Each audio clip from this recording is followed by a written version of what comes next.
अगर पांचों पांडवों ये सोचते कि भगवान कृष्ण तो हमारे साथ में है, हमारी तो विजय हो जाएगी, हमें क्या चिंता है।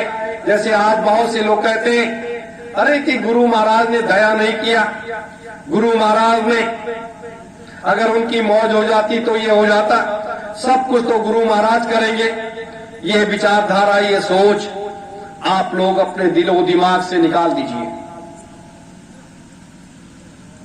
उनकी दया, उनका आशीर्वाद आपके ऊपर बराबर रहेगा, लेकिन इस कर्म के क्षेत्र में, इस कर्म के क्षेत्र में चलना हमें आपको पड़ेगा। अगर हम आप नहीं चलोगे तो कोई दूसरा चलेगा, कोई तीसरा आएगा चलेगा, लेकिन चलेगा। ये याद, कोई ना कोई चलेगा। तो कर्म के क्षेत्र में चलना सीखो। पांचों पांडवों को शक्ति अर्जित करने के लिए क्या क्या कृष्ण ने किया कि वहां जाओ ये शक्ति प्राप्त कर लो, वहां जाओ वो शक्ति प्राप्त कर लो, वहां जाओ वो शक्ति प्राप्त कर लो, वहां जाओ वो शक्ति प्राप्त कर लो। तो ये कृष्ण ने किया ना, इसलिए कि जब सारी शक्तियों से लैस हो जाओगे, सबका आशीर्वाद आपको मिल जाएगा, तब आप कामयाबी को हासिल कर लोगे। नहीं तो उधर तो बड़े बड़े धुरंधर हैं, वहां भी बड़े बड़े बलशाली त्यागी तपस्वी लोग हैं जो आज युद्ध के मैदान में तुम्हारे सामने खड़े हो जाएंगे। तो आज उन्हीं शक्तियों की आवश्यकता है। स्वामी जी महाराज ने वैसे मथुरा आश्रम नहीं छोड़ दिया, संत सम्राट जी ने मुझेना आश्रम ऐसे नहीं छोड़ दिया। उन शक्तियों की आवश्यकता है। अब उन शक्तियों को प्राप्त करने के लिए आप लोग हो, साथ में खड़े हो, तो आप कहते हो मेरे पास तो समय नहीं, हमारी बीवी मुझे याद कर रही है, कि हमारा परिवार मुझे याद कर रहा है, मुझे ये करना है वो करना है, और ये इसी में खाली लोग हो। ये शक्तियों को आपको हासिल करना ही पड़ेगा, चाहे वो दुर्गा जी की शक्ति हो, चाहे वो काली जी की हो, चाहे वो हनुमान जी की हो, या किसी भी देवी देवता के हो। सबको तो प्रसन्न करके अपने लोगों ने तैयार कर लिया, लेकिन अब आपको तैयारी करनी है, आपको तैयारी करनी है। मेरे धर्म प्रेमी गुरु भाई बहनों, ये जीवन, ये मनुष्य का जीवन बड़ा अमूल्य है, बड़ा वैसे मिला है। इसलिए और इतनी बड़ी शक्ति का खजाना, 88,000 ऋषियों की सारी शक्ति का खजाना उस परम पिता ने, अपने गुरुदेव ने हमें आप सबको दे दिया। आदि गंगा माता गोमती ने वो सौंप दिया। तो अब आप सोचो कि कितनी बड़ी शक्ति आपको मिल गई,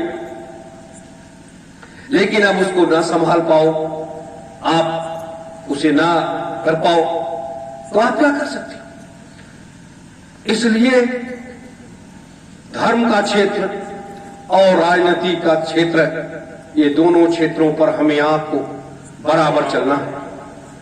कल सुबह ब्रह्म मुहूर्त की बेला में हवन का कार्यक्रम है।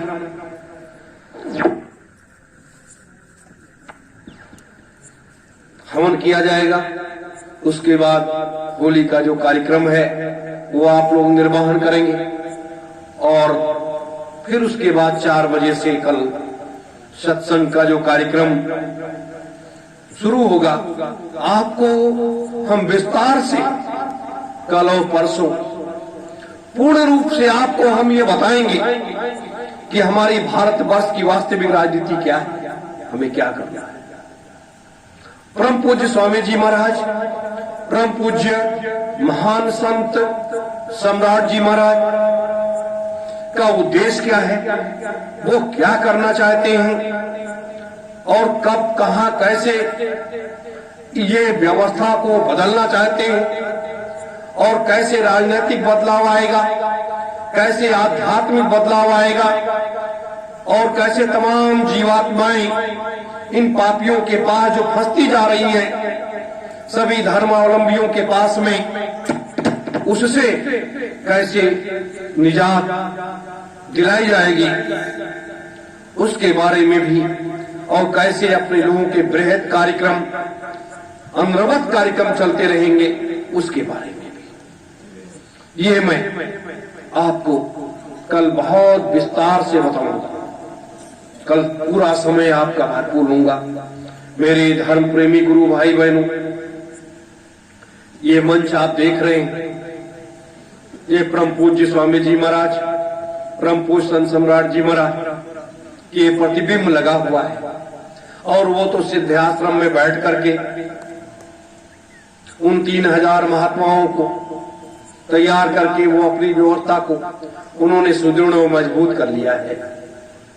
अब आगे का रास्ता आगे ये तय होगा, आगे का रास्ता आगे तय होगा। आज होलिका दहन का कार्यक्रम जो है वो आप लोग भोजन प्रसादी ग्रहण करने के बाद करोगे, लेकिन इतना याद रखो कि इस मार्ग पर चलते हुए अंदरवत सत्य के मार्ग पर चलते रहो, अंदरवत चलते रहो, उसे कदम अपने पीछे मत हटाओ। अगर पीछे हटाओगे तो बहुत बुरा हाल होगा। एक बात और बताएं, जब इस सत्य के मार्ग पर लोग चलते हैं और आगे बढ़ते हैं, तो उसी मार्ग पर कुछ दुराचारी और पापाचारी लोग भी अपने साथ कदम से कदम मिला देते हैं। तो उन दुराचारी और पापाचारियों से भी हमें सतर्क और सावधान रहना होगा। वो दुराचारी पापाचारी लोग अपने बीच में उनका आगमन न होने पाए,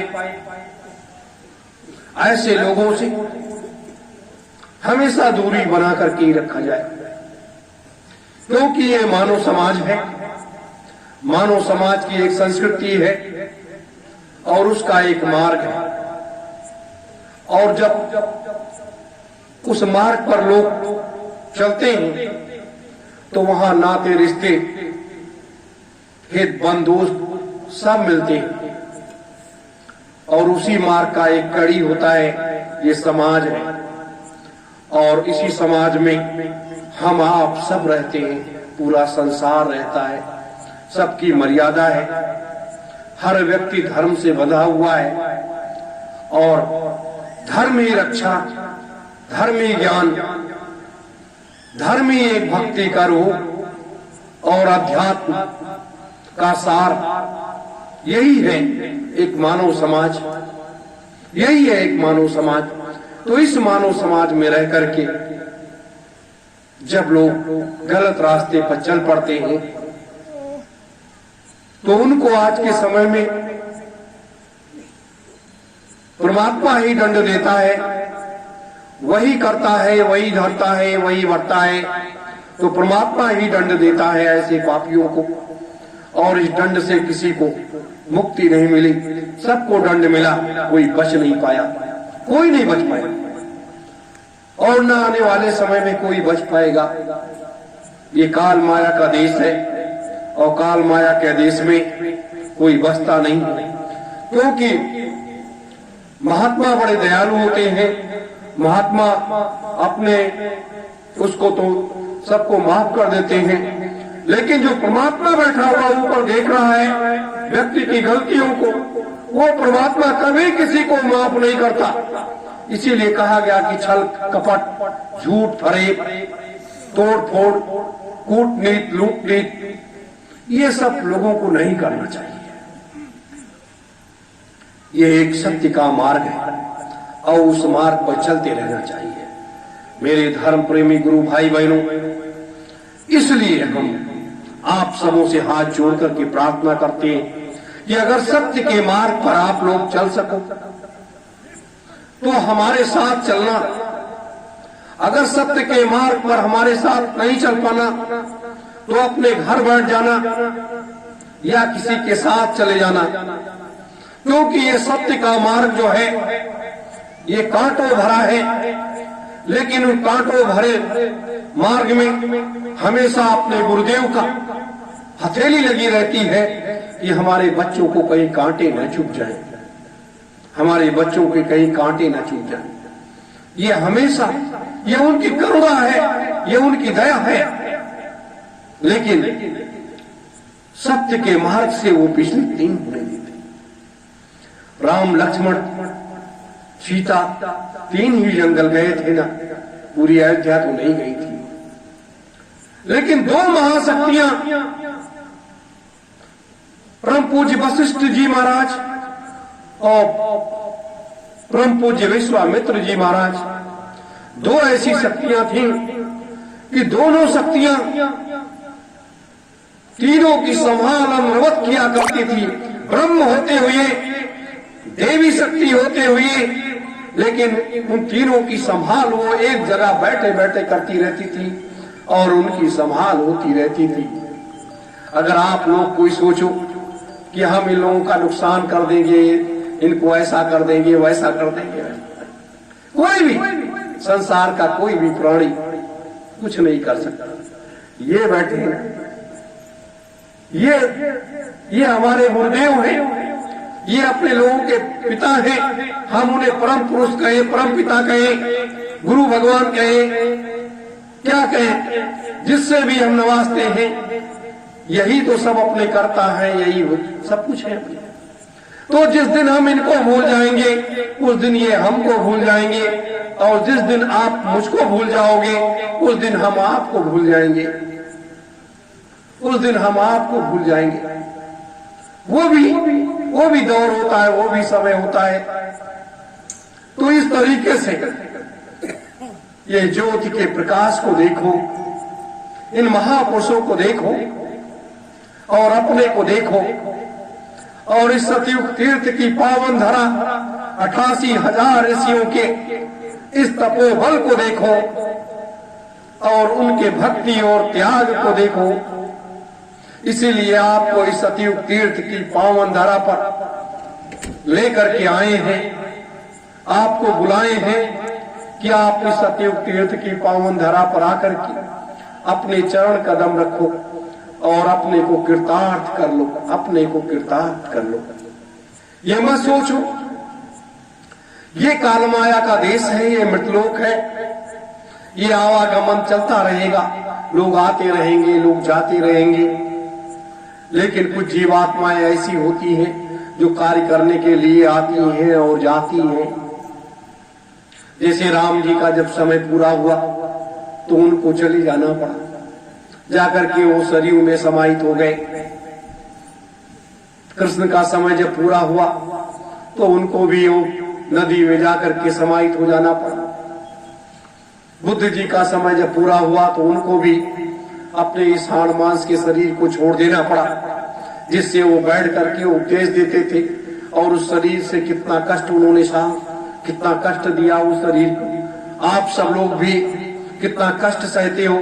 ना यहाँ लेटने की व्यवस्था है, न बिस्तर है, न कोई विशेष छाया है, लेकिन उस गुरु की दया यहाँ 89,000 ऋषियों की शक्ति का जो प्रकाश है उसमें इस मिट्टी में लौटते रहते हो और मालिक को दया बरसाता रहता है और आपके अंदर वो ज्ञान, भक्ति और वैराग भरा करता है और आप लोग मस्त और मस्ती में रहते हो।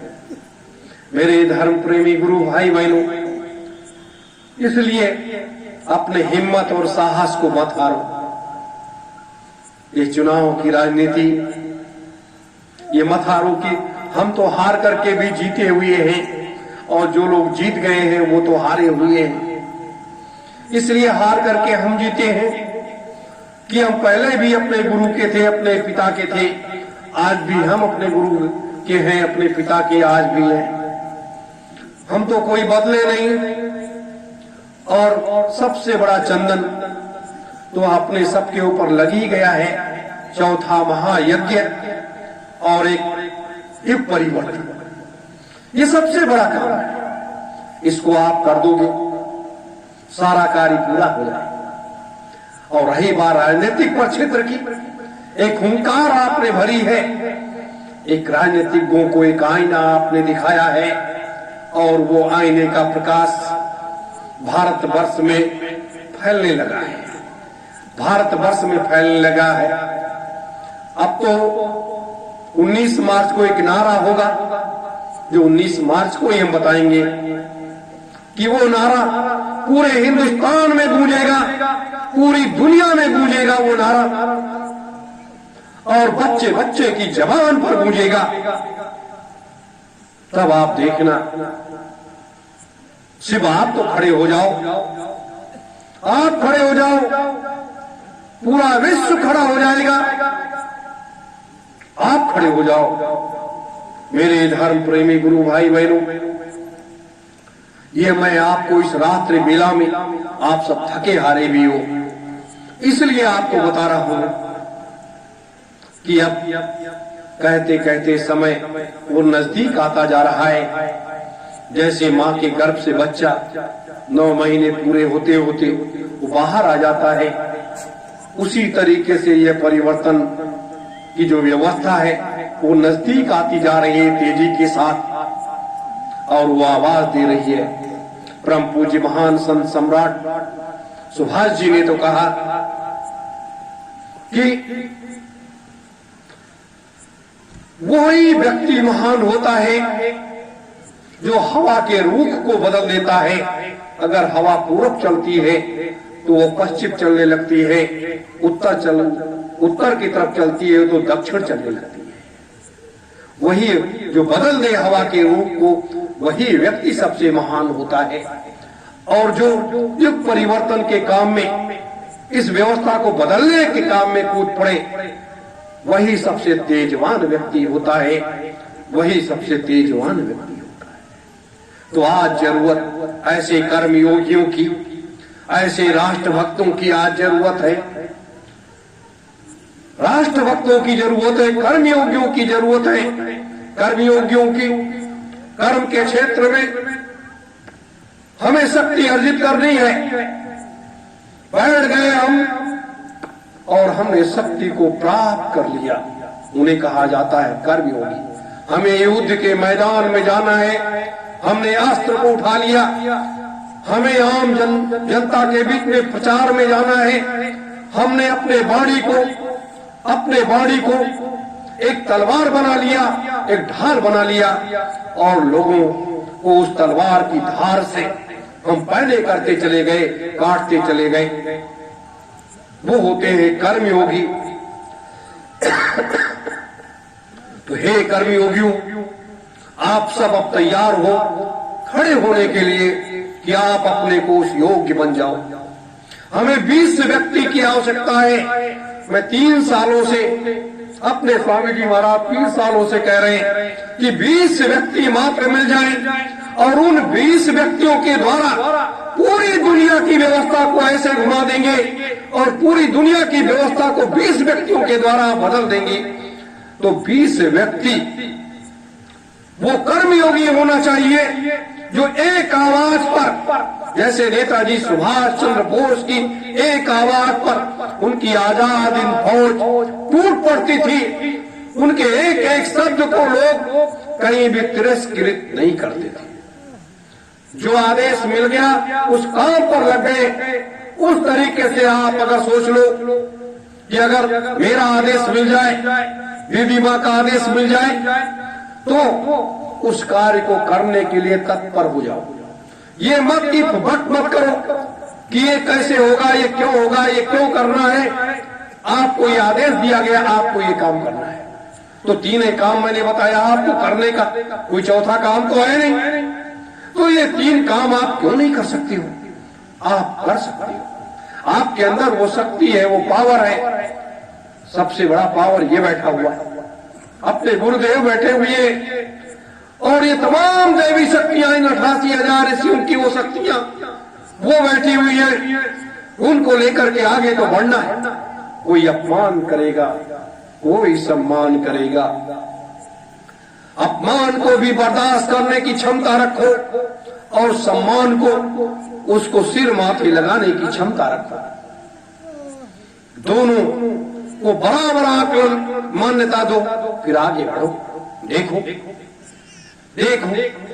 कैसे क्या नहीं होता है। मेरे धर्म प्रेमी गुरु भाई बहनों, आपको तो कई सालों से अध्यात्म का वो पाठ पढ़ाता चला आया। और आप उसको नहीं पढ़ पाए।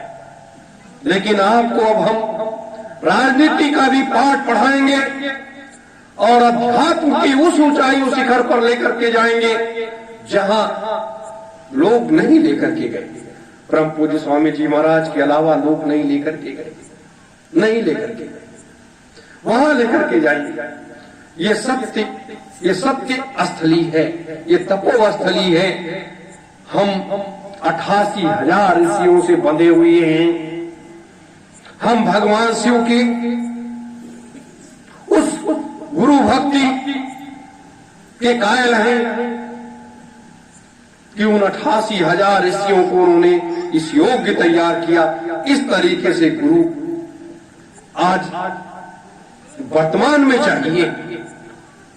तो परम पूज्य महान संत सम्राट जी महाराज, परम पूज्य बाबा जय गुरुदेव जी महाराज, ये दो महान विभूतियां हैं, ये दो महान शक्तियां हैं, जिसके अंदर 3 लोक 14 भुवन 9 खंड सब उनके अंदर समाहित है। तो वो आपके साथ खड़े और आप अपने को कायर और कमजोर समझते हो? नहीं, कभी भी अपने को कमजोर मत समझो। आप देखते हो वही मोर के तरीके से कि मोर जब नाचता है बहुत प्रसन्न होता है, जब वो अपने पैरों की तरफ देखता है तो सर को ऐसे झुका लेता है। तो आप नाचने का प्रयास तो पूरी ताकत के साथ करते हो, और जब ये देखते हो कि लक्ष्मी तो मेरे पास है नहीं, ये दौलत तो मेरे पास है नहीं, तो हम बिना दौलत के क्या कर सकते हैं, तो आप निराश और हताश बैठ जाते हो। ये लक्ष्मी ये आपके चरण चूमेगी, सिर्फ आप अपने को उस योग्य तो बना दो, उस योग तो बना दो। ये नहीं कि उस योग्य अपने को बनाओगे नहीं तो कैसे चूमेगी। मेरे धर्म प्रेमी गुरु भाई बहनों, आज आपको मैंने इसलिए छोटे छोटे बातें बताई हैं कि कल आपको हम विस्तार से, परसों नरसों आपको बड़े विस्तार से सब कुछ मैं खोल करके आपको सब बताऊंगा। और इसलिए बताऊंगा कि अब समय आ गया है चलने और चलाने का, करने और कराने का, और इस व्यवस्था को आप दावे के साथ कहो, गर्व के साथ कहो कि 4 सालों में जो हम लोगों ने किया है वो संसार में कोई नहीं किया है। चाहे जितने भी उपदेशक हैं, उपदेशक सभी धर्म, सभी मतांतरों में, सभी धर्मों में ये कार्य जो दुनिया का चक्र घूम रहा है, ये धर्म ध्वजा इसको घुमा रही है, ऐसे ऐसे ऐसे करके नचा रही है। तो ये कार्य आपके द्वारा हो रहा है, संसार में बदलाव आपके द्वारा आ रहा है। और एक दिन नव सतयुग की स्थापना पूरे विश्व में आपके द्वारा होगी, जो 3000 वर्ष के लिए सतयुग लेकर के आएगी और 2 लाख वर्ष के लिए संत युग लेकर के आएगी। तो ये व्यवस्था होने जा रही है, लेकिन हमें उस रास्ते पर चलना